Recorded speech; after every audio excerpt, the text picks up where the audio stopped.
नमस्कार, स्वागत है आपका। मैं हूं मनीषा गुप्ता। बात हम पहले यहां से शुरुआत करेंगे ज्वेलरी सेक्टर के साथ, जहां पे हम जानते हैं कि 7 लाख करोड़ का ये इंडस्ट्री है इंडियन मार्केट्स में, और नंबर्स यहां पर पिछले साल काफ़ी बेहतर होते हुए नजर आए। एज ऑलवेज जो लास्ट क्वार्टर होता है कैलेंडर ईयर का, सबसे ज़्यादा बिकवाली इस समय आती है क्योंकि त्यौहार होते हैं और शादियाँ भी होती हैं।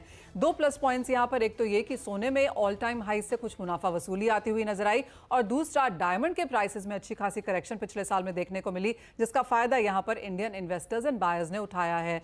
लेकिन अब 2024 में क्या कुछ वॉच करना चाहिए वो बताएंगे लक्ष्मी डायमंड के चेयरमैन एंड एमडी चेतन मेहता।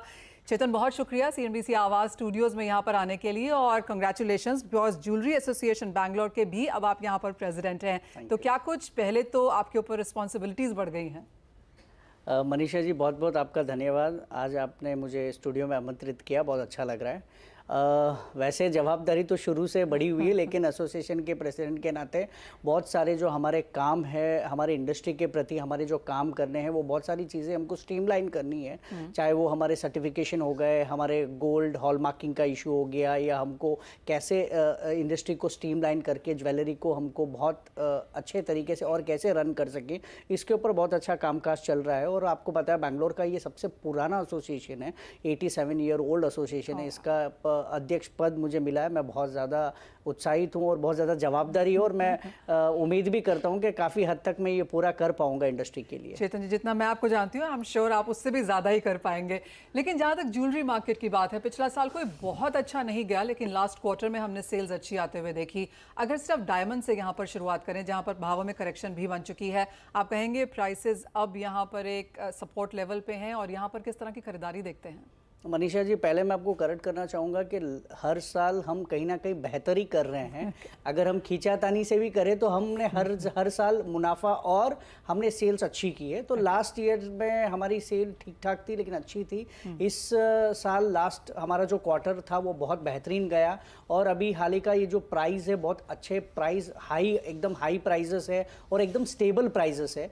तो मैं उम्मीद कर रहा हूँ कि सेल्स बहुत अच्छी रहेंगी, और अभी भी सेल्स बहुत अच्छी है। लेकिन मैं ये भी ज़रूर मानता हूँ कि प्राइजेस जब भी बढ़ते हैं, हो सकता है क्वांटिटी में कटौती आती है, लेकिन सेल्स में कोई इतना फ़र्क नहीं पड़ता है। और मैं हमेशा मानता हूँ कि जैसे प्राइजेस बढ़ता है, सेंटिमेंट भी मार्केट का बहुत अच्छा रहता है। और मैं आपको लास्ट में भी बता चुका था कि हमारे जो प्राइजेस है वो दिवाली तक 68 जाने चाहिए, लेकिन तुरंत उसके बाद 65, 66 जैसे हमारे प्राइजेस चल रहे हैं।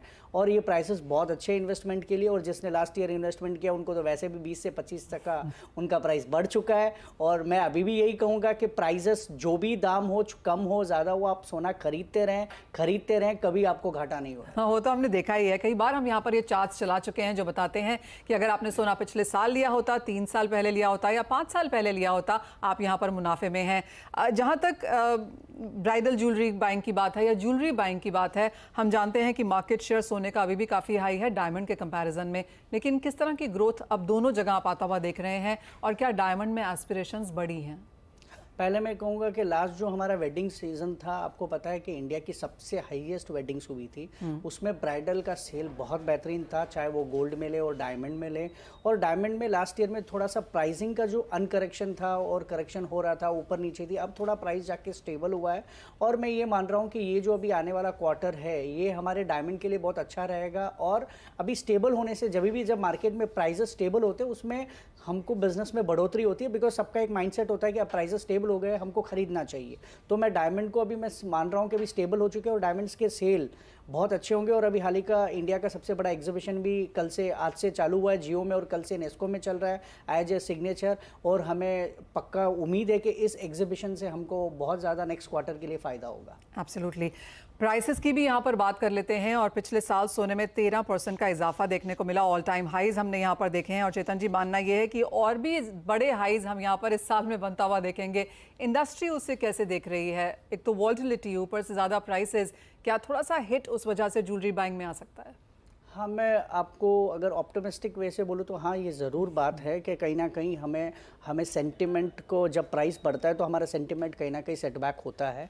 लेकिन मैं ये कहना चाहूँगा कि दाम चाहे कुछ भी हो, हर साल हमें बढ़ोतरी मिलेगी। मैं वैसे सोने का एक्सपर्ट नहीं हूँ, तो मैं ज़्यादा आपको इसके ऊपर जानकारी नहीं दे पाऊँगा, लेकिन मेरा ये मानना रहा है कि लास्ट ईयर से अगर इस साल देखें तो आपको 10 से 15% पड़ा है। और ये मैं मान रहा हूँ कि इस साल आप नेक्स्ट ईयर देखोगे तो 15 से 20% आपको मुनाफा होगा। तो सोने का भाव कोई भी हो, लेकिन वो सेंटिमेंट तो हमें हमेशा थोड़े दिन के लिए रहेगा जब तक वो स्टेबिलिटी नहीं रहेगी। एक बार प्राइजेस स्टेबल हो जाएंगे, अब हम देख रहे हैं कि एक महीने से स्टेबल है, 15-20 दिन से काफ़ी अच्छे स्टेबल प्राइजेस हैं, तो गोल्ड की डिमांड बढ़ी है। सेंटीमेंट थोड़ा लो हुआ है, लेकिन मुझे पक्का यकीन है कि आने वाले क्वार्टर में हम बहुत बड़ा व्यापार करेंगे। राइट, अगर इस क्वार्टर की ही सिर्फ बात की जाए तो शादियां अभी भी जारी हैं, जनवरी का ज़्यादातर महीना वहाँ पे आता है, साथ ही साथ यहाँ पर वैलेंटाइन डे है, अक्षय तृतीया यहाँ पर आने वाला है, और ये कुछ एक ओकेजन्स ऐसे माने जाते हैं जहाँ पर ज्वेलरी की खरीदारी फिर से आती है।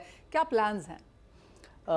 जैसे मैं बताऊं कि वैलेंटाइन डे में क्या होता है, लाइटर वेट ज्वेलरी का बहुत ज़्यादा चलन होता है। बिकॉज एक अगर हम देखें तो चाहे वो हस्बैंड वाइफ, गर्लफ्रेंड बॉयफ्रेंड या फिर जो भी अपने रिश्ते हैं, उस हिसाब से लाइटर वेट का, चाहे वो डायमंड ले ले या गोल्ड ले ले, जो हार्ट शेप पेंडेंट है, हार्ट शेप रिंग के, उसका बहुत अच्छा सेल होता है। और मैं मान रहा हूँ कि ये वैलेंटाइन का जो ये लाइट वेट प्रोडक्ट है वो बहुत अच्छा सेल रहेगा। अक्षय तृतीया, इससे तो पूरे साल की उम्मीद हमारी जो बड़े सीजन की होती है, और चाहे मैं साउथ की बात करूँ, नॉर्थ का बात करूँ, तो ऑल ओवर इंडिया में भी अक्षय तृतीया एक बहुत बड़ा चलन हो गया, एक बहुत बड़ा फेस्टिवल है। तो मैं ये मान रहा हूँ कि ये जितने भी क्वार्टर हमारे गए हैं, और वैसे फाइनेंशियल क्लोजिंग ईयर 31 मार्च को है, मैं पक्का यकीन मान रहा हूँ कि जो हमने लास्ट ईयर सेल किया हुआ था, इस बार हम 31 मार्च को वो सेल पूरी हम इकट्ठा एक साथ इस अक्षय तृतीया पे खत्म कर सकेंगे। और ये भी मानना है कि 10 से 15% ज़्यादा ही कर पाएंगे। ओके, तो वो नंबर है यहाँ पर वॉच करने के लिए।